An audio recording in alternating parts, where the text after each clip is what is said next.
Nors ir vasara nelepina gerų orų, dažnai lyja, šiandien išsiruošiau į žygį.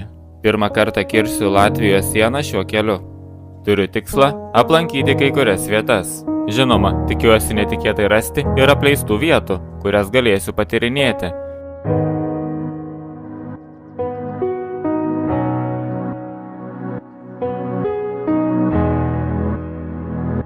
Pereisiu tiltą ir būsiu Latvijoje. Vanduo neatrodo švarus.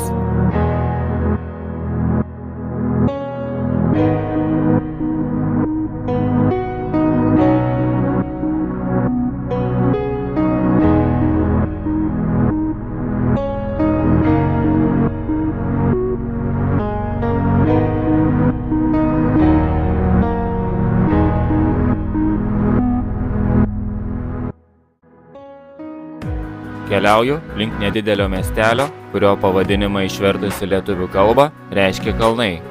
Turiu tikslą aplankyti netoliese esantį pažintinį taką.